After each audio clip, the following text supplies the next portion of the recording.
बिहार एक ऐसा राज्य जहां राजनीति सिर्फ सत्ता का खेल नहीं, जीवन का संघर्ष है। जहां नेता बदलते हैं, पार्टियां टूटती है, लेकिन जनता हर बार उसी उम्मीद के साथ वोट देती है कि शायद इस बार कुछ बदलेगा। और इसी उम्मीद के बीच पिछले 20 सालों से एक नाम बिहार की राजनीति का चेहरा बना हुआ है, नीतीश कुमार। वो नेता जिसने न सिर्फ बिहार की किस्मत बदली, बल्कि इस देश की राजनीति को सिखा दिया कि राजनीति में टिके रहना भी एक कला है। 1970 का दशक, बिहार में उबलता हुआ आक्रोश, गरीबी, भ्रष्टाचार और बेरोजगारी से तंग जनता सड़कों पर थी। तभी हुआ था जेपी मूवमेंट, जिसमें एक नई पीढ़ी को राजनीति में झोंक दिया गया। इसी आंदोलन में निकले दो नौजवान, लालू प्रसाद यादव और नीतीश कुमार। दोनों का सपना था बदलाव लाना, पर वक्त ने दोनों को अलग रास्तों पर खड़ा कर दिया। लालू ने जनाधार संभाला और नीतीश ने सिस्टम बदलने की ठानी। आपातकाल के बाद जब देश में लोकतंत्र लौटा तो नीतीश ने चुनाव लड़ा, हारे, फिर लड़े और 1985 में पहली जीत हासिल की। वो जीत सिर्फ चुनाव नहीं थी, वो थी उस आदमी की जीत जिसने सच्चाई और संघर्ष को राजनीति का हिस्सा बनाया। नीतीश कुमार जब रेल मंत्री बने तब बिहार का बेटा देश के रेल मंत्रालय में बैठा था, लेकिन 1999 में एक ट्रेन हादसे में सैकड़ों लोग मारे गए। आज के नेताओं की तरह नीतीश ने दोष टालने की कोशिश नहीं की, उन्होंने मंत्री पद से इस्तीफा दे दिया। उस वक्त देश ने देखा राजनीति में भी नैतिकता बची है। नीतीश ने कहा था, कुर्सी से बड़ा पद जिम्मेदारी का होता है। यहीं से शुरू हुआ था सुशासन बाबू बनने का सफर। फिर आया 2005 का बिहार। जंगल राज शब्द रोज सुनाई देता था, कानून व्यवस्था ध्वस्त, अपराध अपने चरम पर। ऐसे माहौल में नीतीश कुमार ने बीजेपी के साथ गठबंधन किया और सत्ता संभाली। शुरुआत में किसी को भरोसा नहीं था कि बदलाव संभव है, लेकिन कुछ सालों बाद बिहार की तस्वीर बदली। सड़कें बनी, बिजली पहुंची, स्कूल खुले, लड़कियां साइकिल पर स्कूल जाने लगी।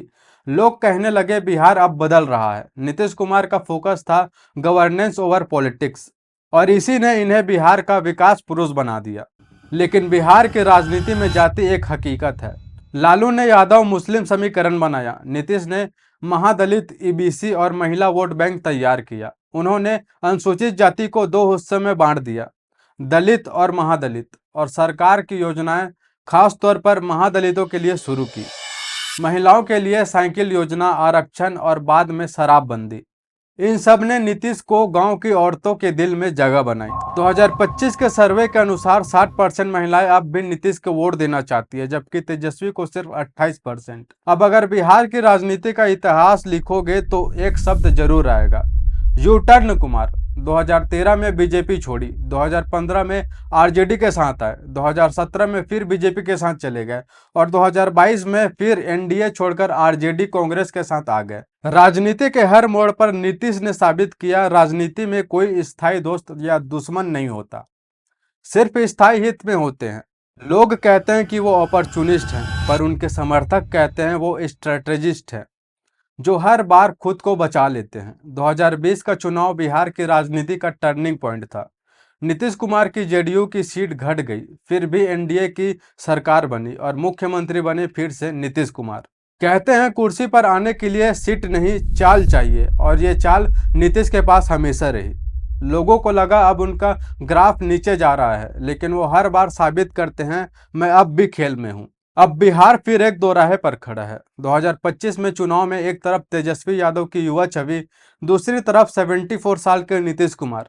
सवाल यह नहीं है कि कौन जीतेगा, सवाल यह है कि नीतीश अभी भी बिहार के भविष्य की उम्मीद है। उनके सामने अब भी एंटी इनकम्बेंसी, उम्र और बदलाव की लहर, तीनों चुनौतियां खड़ी है। पर इतिहास बताता है नीतीश कुमार तब भी जीतते थे सब जबको लगता था कि वो हार चुके हैं। 2 दशक की राजनीति, दर्जनों यूटर्न, सैकड़ों फैसले और हजारों आलोचनाएं, फिर भी बिहार के लोग आज भी पूछते हैं नीतीश कुमार क्या फिर आएंगे। शायद यही उनकी सबसे बड़ी जीत है, क्योंकि राजनीति में टिकना उतना मुश्किल नहीं है जितना एक ईमानदार छवि बनाए रखना। नीतीश कुमार ने दोनों कर दिखाया, उन्होंने बिहार को जोड़ा, तोड़ा नहीं, और यही बनाता है उन्हें भारत के सबसे अनोखे मुख्यमंत्री में से एक।